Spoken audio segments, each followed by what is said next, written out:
नंदा का ब्याह बचपन में ही शरद से हो गया था। तब शायद दोनों की उम्र लगभग 10-12 वर्ष रही होगी। दोनों के अभिभावकों में घनिष्ठ मित्रता थी। उन्होंने संबंधों को अधिक प्रगाढ़ करने के लिए ही यह विवाह किया था। समय के साथ दोनों बच्चे बढ़ते रहे। सुनंदा ने 12 पढ़ने के बाद पढ़ाई छोड़ दी, पर शरद आगे पढ़ता रहा। वो पढ़ाई में तेज था। धीरे धीरे 10 वर्ष बीत गए और दोनों युवा हो गए। शरद की रेलवे में स्टेशन मास्टर के पद पर नियुक्ति हो गई। दोनों घरों में खुशियां मनाई गईं। जब नौकरी करते 1 वर्ष हो गया तो शरद के पिता महेश उसकी मां राजेश्वरी से बोले कि अब हमें शरद की पत्नी को गौना करके बुला लेना चाहिए। राजेश्वरी बोली, आप सही कह रहे हो। पंडित जी को बुलाकर मुहूर्त निकलवा लो और समधी राजेश जी को संदेशा भिजवा दो ताकि वो भी तैयारी कर लें। फिर महेश ने पंडित को बुलाकर शुभ मुहूर्त निकलवा लिया और अपने समधी राजेश जी को भी संदेशा भिजवा दिया। पंडित ने अगले महीने की 4 तारीख को शुभ मुहूर्त निकाला था। दोनों ओर तैयारियां पूरे जोर शोर पर थीं। अगले हफ्ते जब शरद आया तो महेश ने उसे अवगत कराया। पहले तो वह गुस्सा हुआ कि क्यों उसे बताया नहीं गया। फिर कहने लगा कि कुछ दिन ठहर जाओ, पर अब तो सारी तैयारियां शुरू हो गई थीं। महेश उस पर बहुत नाराज हुआ। बोला, तुम आजकल के लड़के ना जाने कैसे सोचते हो, अपने बड़ों का आदर तक करना नहीं जानते। तुम्हें पता है कि एक बार अगर हमने मना कर दिया तो बिरादरी वाले कितनी फजीहत करेंगे। शरद कुछ भी नहीं बोला। बस अगले दिन वह फिर से ड्यूटी पर चला गया। महेश उसके इस व्यवहार से बहुत दुखी हुए, पर क्या कर सकते थे। दिमाग से काम लेना पड़ेगा, उन्होंने सोचा। इस बार साप्ताहिक अवकाश पर शरद नहीं आया। उन्होंने राजेश्वरी से पूछा भी क्या वह कुछ कहकर गया था, पर राजेश्वरी ने मना कर दिया। महेश को डर लगने लगा, कहीं समय पर वह नहीं आया तो बहुत फजीहत होगी उनकी। अब इंतज़ार के अतिरिक्त और चारा नहीं था। जिस दिन दुल्हन लेने जाने वाले थे उसी दिन रात को शरद आया। उसने किसी से बात नहीं की, बस अपने कमरे में जाकर सो गया। खाना भी नहीं खाया। राजेश्वरी ने मेहमानों से बहाना बनाया कि वो बहुत थका हुआ था, इसलिए सोने चला गया। सुबह महेश जी ने जाकर उसके कमरे में उससे उसकी नाराज़गी का कारण पूछा। कहने लगा कि आपने बचपन में मेरी शादी कर दी। मुझे यह भी पता नहीं कि वह कैसी दिखती होगी, कैसा उसका रंग रूप होगा। वह मात्र 12 पास है, वह भी घर बैठकर पढ़ा है। बताओ मैं कैसे उसके साथ ज़िंदगी भर निभाऊंगा। मेरी ज़िंदगी का कम से कम एक फैसला तो हक मुझे भी बाबूजी। शरद ने महेश से कहा। तुम्हारी बात सही है शरद, पर अब कुछ नहीं हो सकता। अब मेरी इज्जत तुम्हारे हाथ में है। महेश फिर वहाँ से चले गए। शरद कोई बिगड़ा लड़का नहीं था, उसमें कोई ऐब भी नहीं था, पर वह चाहता था कि जिससे शादी करे कम से कम उससे मिल तो ले, एक बार समझ तो ले। यह तो एक अंधे कुएं में झांकने के सिवा कुछ न था। क्या करता। सामाजिक मान प्रतिष्ठा का सवाल था। मान गया पिता की बात। लड़की विदा होकर आ गई। घर में बधाइयाँ होने लगीं। बहू की मुँह दिखाई हुई। सारे सांस्कारिक कार्य संपन्न हुए। अगले दिन सुहाग रात थी। उसका मन नहीं था वह जाए, पर सामाजिक मान मर्यादा की बात थी, क्या करता। वह देर रात भीतर गया। भीतर सुहाग की सेज सजी हुई थी। प्रतीक्षा में सुनंदा बैठी हुई थी। शायद वह भी थकी हुई थी, पर रीतियों की अनुपालना भी आवश्यक थी। जैसे शरद गया उसके पास तो वह उठकर खड़ी हो गई। शरद ने बैठने का इशारा किया तो वह बैठ गई। तभी शरद ने सुनंदा को कहा, रात काफ़ी हो गई है, तुम सो जाओ, मैं भी यहीं सो जाता हूँ। शरद पास पड़े सोफे पर लेट गया। सुनंदा ने कहा कि आप इस बेड पर सो जाओ, मैं उस सोफे पर सो जाती हूँ, पर शरद ने सुना अनसुना कर दिया। वह वहीं सोफे पर सो गया। थोड़ी देर में उसके खर्राटे बजने लगे। थोड़ी देर वह इंतज़ार करती रही, फिर वहीं बेड पर सो गई। अगले दिन शरद अपनी ड्यूटी पर चला गया। महेश ने रोकने की बहुत कोशिश की, पर वह रुका नहीं। उसने तो सुनंदा को देखा तक नहीं। अब वह महीने एक आध बार आता, वह भी शाम को, और सुबह को चला जाता। वह सुनंदा से मिलता भी नहीं। महेश और राजेश्वरी को बहुत बुरा लगता, पर क्या करें। इधर सुनंदा ने यह बातें कभी किसी को नहीं बताईं। वह दोनों का बहुत ध्यान देती। घर का हर कार्य वह संभाल लेती। सुनंदा जैसी बहू पाकर दोनों प्राणी बहुत खुश थे। धीरे धीरे 4 साल बीत गए, पर शरद के व्यवहार में कोई फर्क नहीं पड़ा। इसी दौरान सुनंदा का मन लगा रहे, महेश जी उसका दाखिला कॉलेज में करा दिया। उसने 12वीं में 82% अंक प्राप्त किए थे, इसलिए उसका एडमिशन वहाँ के सबसे बढ़िया कॉलेज में हो गया। 3 साल में उसने बेहतरीन अंकों से स्नातक कर ली, वो भी 80% अंकों से। महेश बहुत खुश हुए। उन्होंने उसे और प्रोत्साहित किया और बैंक परीक्षा का फॉर्म भरवा दिया। यह बात महेश और राजेश्वरी ने शरद को भी नहीं बताई। सुनंदा बहुत सुंदर थी। नैन नक्श तो हीरोइनों को भी मात करता था। रंग दूध की तरह सफ़ेद था। स्वभाव ऐसा कोई मीन मेख न निकाल सके।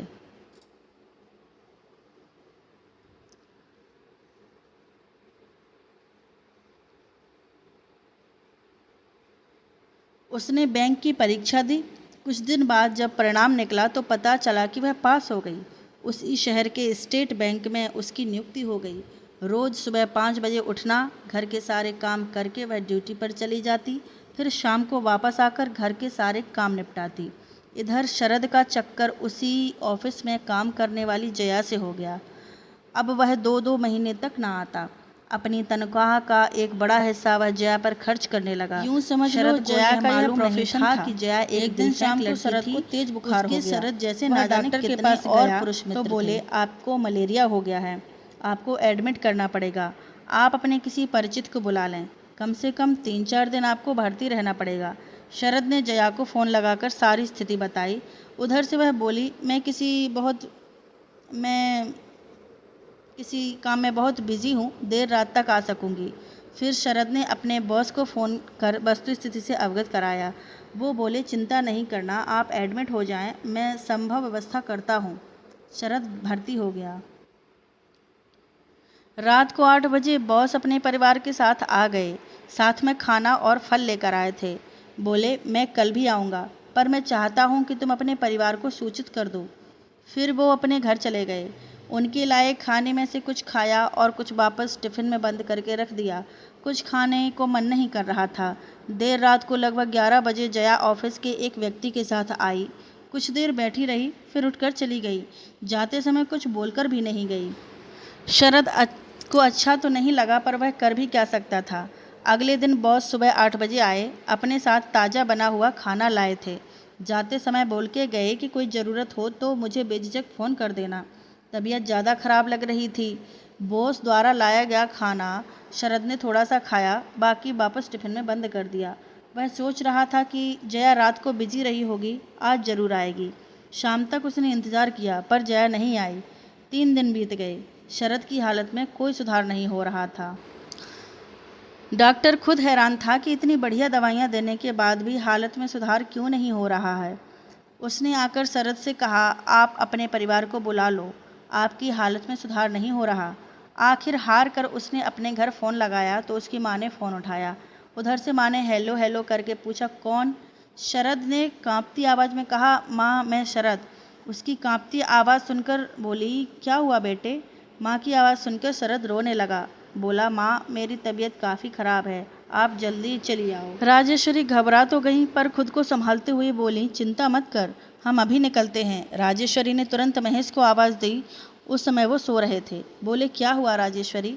शरद की तबीयत बहुत ख़राब है, हमें तुरंत चलना पड़ेगा। महेश भी चिंतित हो गए। बोले, सुनंदा को आने दो, फिर चलेंगे।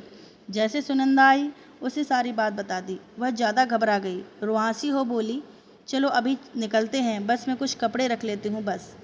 महेश ने समझाते हुए कहा, बेटे घबराओ मत, सब ठीक हो जाएगा। शाम की 7 बजे वाली ट्रेन में बैठ गए। सुबह 7 बजे बजते बजते वो हॉस्पिटल पहुँच गए। देखा शरद की हालत तो काफ़ी नाजुक थी। वो डॉक्टर से मिले तो उन्होंने समझाया कि तबीयत बिल्कुल सही है, बस आप लोगों की ज़रूरत थी। दवा के साथ दुआ और मन की शांति भी ज़रूरी है। सुनंदा ने जल्दी से गर्म पानी मंगवाकर शरद के पूरे शरीर की अच्छी तरह सफाई की। पूरे शरीर पर बाजार से मंगवाकर पाउडर लगाया, साफ धुला कुर्ता पहनाया, बालों में कंघी की। पास ही नाई की दुकान से नाई को बुलवाकर शरद की शेव कराई। थोड़ी देर में शरद का कायाकल्प बदल गया। फिर माँ ने अपने हाथ से बॉस का लाया खाना जबरदस्ती खिलाया। दोपहर को जब डॉक्टर ने शरद की टेस्टिंग की तो पाया उसकी रिकवरी 60% हो गई है। उसने महेश को बताया कि इनकी रिकवरी बहुत तेज़ हुई है, इसका कारण आप लोग हैं। दोपहर को बॉस ने अपनी गाड़ी से शरद की माँ और पत्नी को उसके सरकारी आवास पर भिजवा दिया। दोनों ने जब घर की हालत देखी तो उन्हें बड़ी तकलीफ हुई। हर सामान इधर उधर बिखरा हुआ था। दोनों ने मिलकर हर एक चीज़ को सही जगह पर रखा, घर की सफाई की और फिर दोनों ने नहाकर आराम किया। 1 घंटे आराम करके उन्होंने खाना बनाया और फिर खाया। अब घर घर दिखने लगा। शाम को दोनों ने खाना बनाया और हॉस्पिटल पहुंच गईं। महेश और शरद दोनों ने खाना खाया। फिर रात को महेश जी ही अस्पताल में रुके। अगले दिन तो चमत्कार सा हो गया। शरद उठकर इधर उधर घूमने लगा। शाम को सुनंदा ने डॉक्टर से शरद के डिस्चार्ज की बात की तो वह खुश होते हुए बोले, कल आप उनको घर ले जा सकती हो। वैसे तो कोई दिक्कत नहीं आएगी, पर यदि आए तो मेरे पास ले आना। अगले दिन शरद अपने कमरे पर आ गया। थोड़ी कमजोरी महसूस हो रही थी बस। अब भूख भी लग रही थी, लेकिन उसे समझ नहीं आ रहा था कि वह औरत कौन है जो उसकी और उसके परिवार की सहायता कर रही है। उसका दिल हुआ कि एक बार पूछ ले, पर हिम्मत नहीं हुई। 3-4 दिन में तबीयत बिल्कुल ठीक हो गई थी। फिर महेश जी शरद को लेकर अपने घर आ गए। शरद की जब ढंग से देखभाल हुई तो वह तंदुरुस्त हो गया। आज उसने मन में सोच रखा था कि वह माँ से उस औरत के बारे में जानकारी लेकर ही रहेगा। हमेशा घूंघट निकाले रहती है। उसने शरद की बहुत सेवा की थी। वह उसको भूला नहीं सकता था। उसकी पत्नी भी नहीं दिखाई पड़ रही थी। शायद मैके गई होगी। जब उसके पास आई तो उसने संकोच करते करते भी पूछ लिया, माँ, वह औरत कौन है जो हमारी सहायता करती रहती है? मुझे नहीं मालूम बेटे। वह शायद तुम्हारे पिता के दोस्त की लड़की है। माँ, वह तो बहुत ही अच्छी लड़की लगती है। हमारी कितनी देखभाल की उसने, मैं भुला नहीं सकता। उसकी इस सेवा के लिए तो शुक्रिया तो बनता है। ठीक है, बोल देना। अब चलकर नहा ले, माँ ने कहा। फिर वह नहाने चला गया। शाम को जब वह आई तो शरद ने कहा, सुनो। उसने पीछे मुड़कर देखा पर घूंघट निकाले रखा। आपने मुझसे कुछ कहा क्या? शरद ने सकपकाते हुए कहा, हाँ, आपको धन्यवाद देना चाहता था जो आपने हमारी सहायता की। कोई बात नहीं, यह तो मेरा कर्तव्य था जो मैंने किया। वैसे भी महेश अंकल मेरे धर्म पिता हैं, उसने अपनी सुरीली आवाज़ में कहा। शरद को वह औरत अच्छी लगने लगी थी। वह कोशिश करता कि कैसे भी उसकी नज़दीकी मिल जाए। एक दिन हिम्मत करके उसके कमरे में चला गया। उस वक्त सुनंदा घूंघट में नहीं थी। उसका चेहरा देखते ही स्तब्ध रह गया। इतनी खूबसूरत थी वह कि आंखें जैसे चेहरे पर गड़ गई थीं। सुनंदा जल्दी से घूंघट निकाल लिया। बोली, कैसे आए आप? कोई काम था? शरद की स्थिति इतनी खराब हो गई थी कि उसे देखकर बोल ही नहीं फूट रहे थे। इतना खूबसूरत चेहरा उसने पहले कभी नहीं देखा था। तभी सुनंदा बोली, कहाँ खो गए श्रीमान? कहीं नहीं, बस गलती से इधर आ गया। अगर कोई असावधानी हो गई हो तो क्षमा करना, शरद ने कहा। नहीं, कोई दिक्कत नहीं हुई मुझे शरद। सुनंदा ने शरद को वहीं पड़ी कुर्सी पर बैठने को कहा। फिर पूछा, अब आपकी तबीयत कैसी है? ठीक हूँ, शरद ने कहा। अच्छा, आप बता सकते हैं कि आपकी पत्नी कहाँ है इस समय? सुनंदा ने पूछा। तो अचानक उसे अपनी पत्नी की याद आ गई। उसे पता नहीं था वह कहाँ है इस समय। वह उसे पहचानता तक नहीं था। सुहाग रात को वह इंतजार में बैठी रही और वह खुद सो गया। आखिर उसकी गलती क्या थी? क्या उसने कहा कि आकर मुझे विदा कराकर ले जाओ? नहीं ना। फिर उसकी गलती क्या थी? मेरे इतने तिरस्कार को भी बर्दाश्त कर गई। किसी को बताया तक नहीं कि शरद ने उसके जीवन को अस्त व्यस्त कर दिया। उफ, यह मैंने क्या किया? क्या इसकी कोई माफ़ी होगी? तभी सुनंदा की आवाज़ ने उसकी तंद्रा भंग कर दी। वो पूछ रही थी, क्या हुआ शरद? आपने बताया नहीं? शरद के होंठ कांप रहे थे, पर वह बोल नहीं पा रहा था। क्या हुआ, आप इस तरह कांप रहे हैं? मैंने इतना बड़ा अपराध किया है जिसकी कोई माफ़ी नहीं है मोहतरमा। आपका जो भी नाम है। शरद के होंठों पर थोड़ी ज़्यादा स्पष्ट आवाज़ आई। आप जानते नहीं मैंने कितना बड़ा अपराध किया है। मैंने अपनी उस मासूम पत्नी का शोषण किया। आज 4 साल हो गए मैंने उससे बात तक नहीं की। मुझे बताते हुए बड़ी शर्म आ रही है कि मैं उसकी शक्ल तक नहीं पहचान सकता। अब तुम ही बताओ, मेरा अपराध कितना भीषण है? क्या कभी मेरे इस पाप का कोई प्रायश्चित होगा क्या? फिर वह रोने लगा, फूट फूट कर। सुनंदा की भी आंख भर आई थी, पर वह शरद का मन लेना चाहती थी। देखो शरद जी, आप इतना दुखी मत हो। हर चीज़ का प्रायश्चित होता है, बस थोड़ी हिम्मत करो। तब अच्छा, क्या मेरे पाप का कोई प्रायश्चित हो सकता है? बताओ मुझे। आपके पाप का भी प्रायश्चित है। अगर आप अपनी तमाम गलतियों की क्षमा सुनंदा से मांग ले तो। शरद एकदम भावुक होकर बोला, क्या वह मुझे सचमुच माफ़ कर देगी? हाँ, बिल्कुल माफ़ कर देगी, सुनंदा ने कहा। ठीक है, कल मैं सुबह उससे मिलने ज़रूर जाऊंगा। फिर वह वहाँ से अपने कमरे चला आया।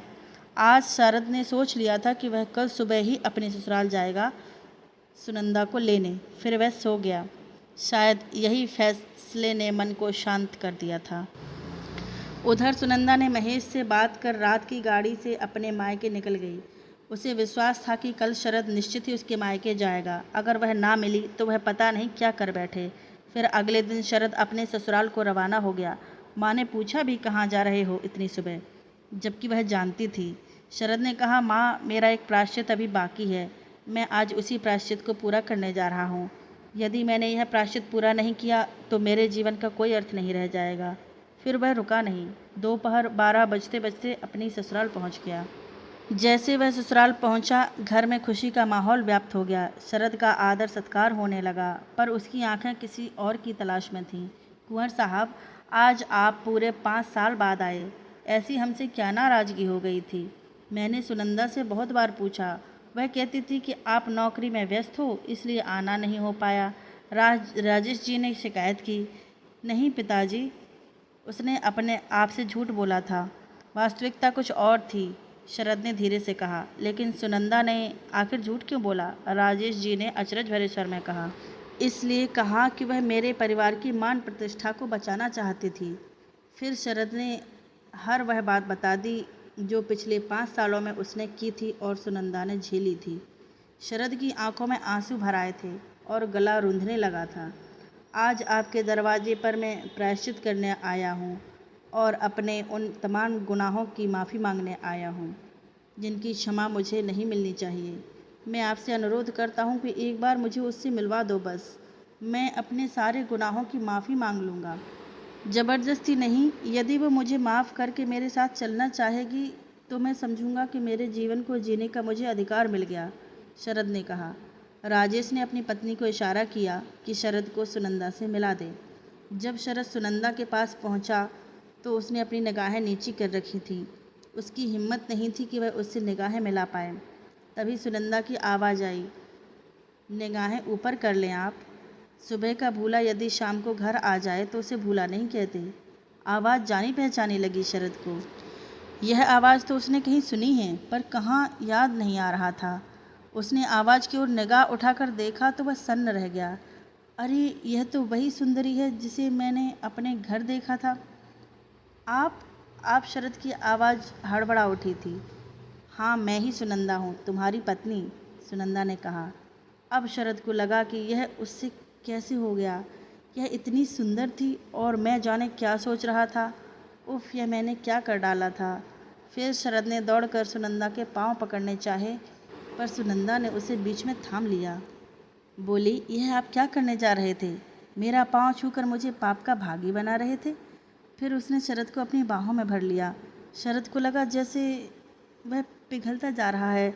दोनों की आंखों से आंसू बह रहे थे। शरद आंसू बहाकर प्रायश्चित कर रहे थे और सुनंदा के आंसू उसके खोए पति को पा रहे थे।